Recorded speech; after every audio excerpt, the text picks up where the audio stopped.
And welcome back to the channel. और ये है पार्ट 2 इनटू द माउंटेन्स। अपने पहले पड़ाव को करते हुए पार हम निकल चुके हैं आगे। जैसे कि आप देख सकते हैं ये है राजा जी नेशनल पार्क, जो कि चिल्ला डैम और लक्ष्मण झूला के पास है। पिछली वाली वीडियो कहीं ना कहीं एक हिस्ट्री लेसन के जैसी थी, तो इस बार मैंने किया थोड़ा सा चेंज और इसको बनाया 1-to-1 कन्वर्सेशन की तरह। आई होप आपको ये वीडियो पसंद आएगी। मुजफ्फरनगर पे हमारा मन तो वैसे रुकने को काफ़ी देर का था, पर ऑनेस्टली सेइंग वहाँ पे गर्मी बहुत ज़्यादा थी और अगर हम बात करें वहाँ पे फूड ऑप्शंस की तो वो काफ़ी लिमिटेड है। हम जब आगे बढ़ते हैं तो हमारा सबसे पहले सामना होता है बहुत तेज़ गर्मी और धूप से। पर जैसे ही हम बाइक को करते हैं स्टार्ट, बाइक पकड़ती है पेस और जादू से वो सारी की सारी गर्मी कहीं ना कहीं छूमंतर हो जाती है। और वैसे भी हम लोग बाइकर्स हैं यार, हमें धूप, पानी, बारिश से कहीं फ़र्क पड़ता है। गाना गुनगुनाते और अपनी बाइक की राइड को एंजॉय करते हुए हम पहुंचते हैं हरिद्वार, जहां पे हम लेते हैं मुजफ्फरनगर के बाद अपना दूसरा स्टॉप। और दूसरा स्टॉप लेने के लिए हम रुकते हैं हर की पौड़ी के पास वाले रोड ब्रिज पे।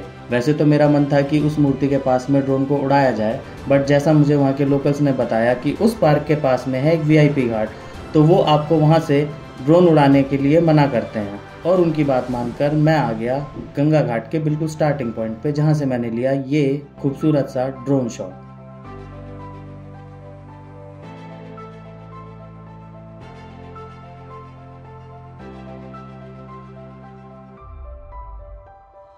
थोड़ी देर खुद को रिहाइड्रेट करके गंगा घाट पे बैठ के फिर हम बढ़ते हैं अपने रास्ते पे आगे, जो कि था हमारा राजा जी नेशनल पार्क और चिल्ला डैम होते हुए ऋषिकेश का जानकी सेतु।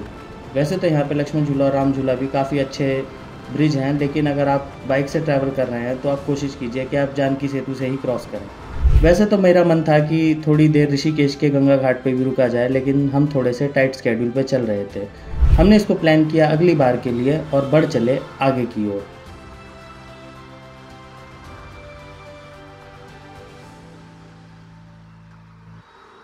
ऋषिकेश के टी पॉइंट पे आप जैसे ही पहुंचते हैं, आपका राइट हैंड साइड का रास्ता जाता है देवप्रयाग की ओर और लेफ्ट हैंड साइड का रास्ता जाता है चंबा की ओर। जैसे कि हमको जाना था मसूरी लैंडोर और सुरकंडा देवी के लिए, तो हम जो है मेन चौराहे से चंबा के अपने रास्ते की ओर आगे बढ़ चलते हैं और देवप्रयाग की बात हम कभी और करेंगे। वैसे तो चंबा का मेन सिटी थोड़ा बहुत पॉपुलेटेड रहता है, बट जैसे ही आप सिटी को पार करते हैं आपके सामने आते हैं पहाड़ों के खूबसूरत नज़ारे। ये टारमेक की रोड्स पूरी तरीके से ग्रीनरी से घिरी रहती हैं, जिसके कारण आपको यहाँ पे ठंडी हवाओं का एहसास होता है और व्यू भी काफ़ी खूबसूरत आता है। इन व्यूज़ को एंजॉय करते हुए और अपने मन पसंदीदा गाने गाते हुए थोड़ी ही देर में हम पहुँच जाते हैं सुरकंडा देवी टेम्पल। यही है सुरकंडा देवी मंदिर। हम दोनों टॉस करेंगे कि हम पैदल चढ़ के जाएंगे या रोपवे से, और टॉस हुआ नहीं उससे पहले हमें पता चला कि यहाँ के गंडोले आज जो है बंद किए गए तेज़ हवाओं के कारण, और इसी तेज़ हवा में हम जा रहे हैं ड्रोन। आसमान में धुंध है, गंडोले बंद हैं और देखते हैं हमारा ड्रोन आज उड़ पाता है कि नहीं।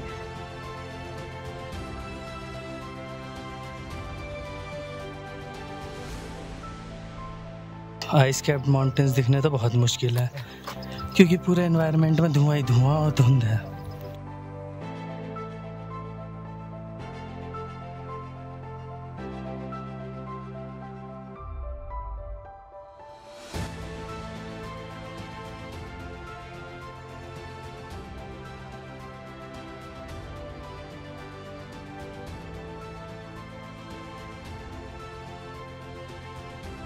बिना कंबल के तो यहाँ काम चले नहीं, जिस हिसाब की ठंड हो रही है। Shivering shivering shivering shivering shivering shivering lols.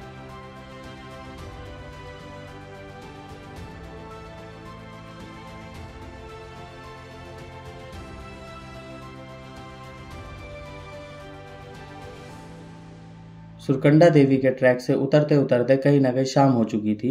Sunset का व्यू तो वैसे काफ़ी अच्छा था, लेकिन थकान भी काफ़ी ज़्यादा हो गई थी। हमने पूरी वीडियो में हर चीज़ की बात करी, लेकिन हम स्टे और खाने के बारे में ज़्यादा बात नहीं कर पाए।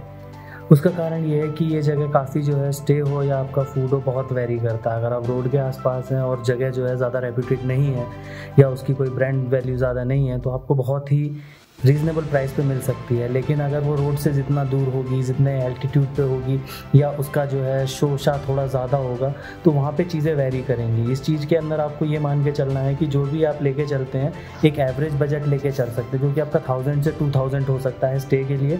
और फूड डिपेंड करता है कि आप क्या यूज़ करने वाले हैं या क्या आप कंज्यूम करने वाले हैं। अगर आप देसी यहाँ के जो भी सीजनेबल है उसके लिए जाते हैं तो आपको काफ़ी रीज़नेबल प्राइस पे पड़ेगा। जब हम यहाँ पर पहुँचे थे तो ठीक ठाक सी भीड़ थी, जिसके कारण हमने बाइक रोड पे ही लगा दी। इस थॉट ने मुझे कहीं ना कहीं सोने नहीं दिया, और जैसे ही मैंने खिड़की से बाहर देखा तो मेरे सामने था एक बहुत ही अद्भुत नज़ारा, क्योंकि मुझे नज़र आ रहा था अपनी खिड़की से देहरादून सिटी। वैसे मेरे फ़ोन की कैमरा क्वालिटी कुछ खास नहीं है, लेकिन नज़ारा तो खास था ही। सुबह उठते ही फटाफट मैं पहले गया नीचे, चेक करा मैंने अपनी बाइक्स को, और वापस आते ही देखा कि सनराइज़ हो रहा है। वैसे तो थकान थी, मन भी नहीं था, लेकिन ऐसे सनराइज को कौन ही मिस कर सकता है। मैंने उठाया फ़ोन और जितना कैप्चर कर सकता था उतना कैप्चर किया यहाँ के सनराइज को।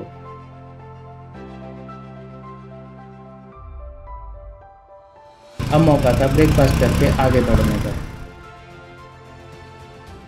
पहाड़ों के नज़ारे वाकई बहुत अच्छे थे। डिस्टेंस का पता ही नहीं चलता कि कैसे जो है पूरा हो जाता है। बाइक राइड्स का यही मज़ा है। आई सजेस्ट कि हर किसी को लाइफ टाइम में एक बार बाइक राइड ज़रूर करनी चाहिए। बाइक राइड से पहले सबसे बड़ा कन्फ्यूजन आता है कि किस बाइक से की जाए टूरिंग।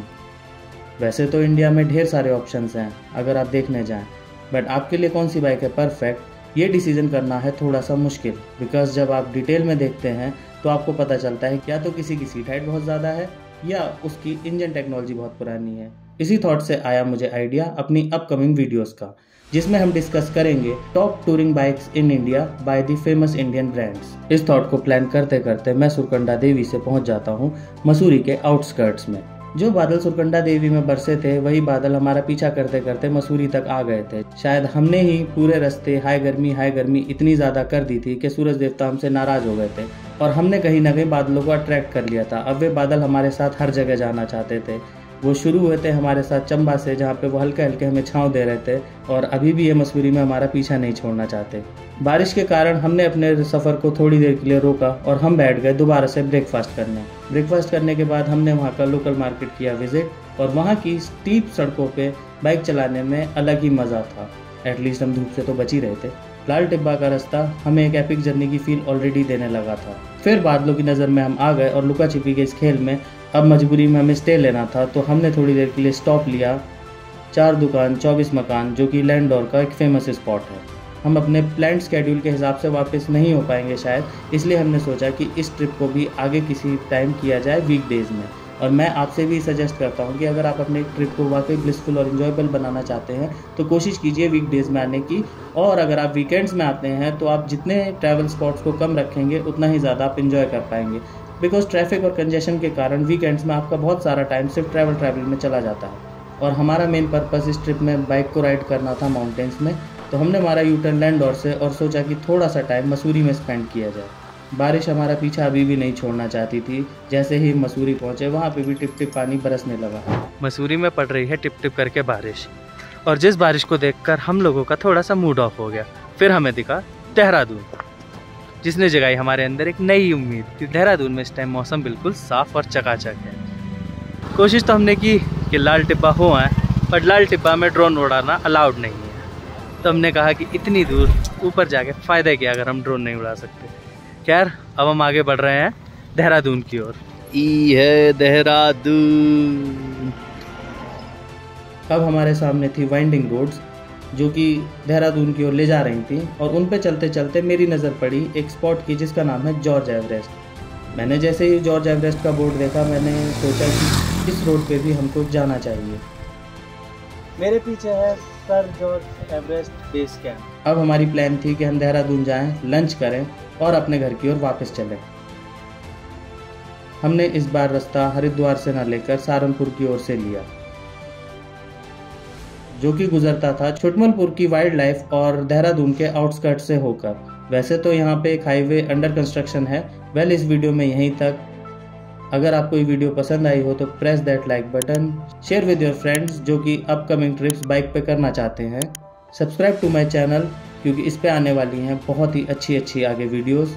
रुको, हमारे पास बहुत सारी इन्फॉर्मेशन है जो कि करने वाले हम आपके साथ शेयर, जैसे कि पहला सवाल, अगर आपके पास में गाड़ी के सारे कागज है, क्या आप तब भी आपका चालान कट सकता है? सोच के बताओ, कमेंट में बताओ। और अगर मैं बात करूं, आप भी हमें बाइक पे ट्रिप करते हुए देख कर चाहते हैं कि आप भी बाइक पे ट्रिप करें, तो कौन सी बाइक आपके लिए रहेगी बेस्ट, ये मैं बताता हूं अगले एपिसोड्स में। तब तक आप कीजिए लाइक, चैनल को कीजिए सब्सक्राइब और मिलते हैं अगली वीडियो में।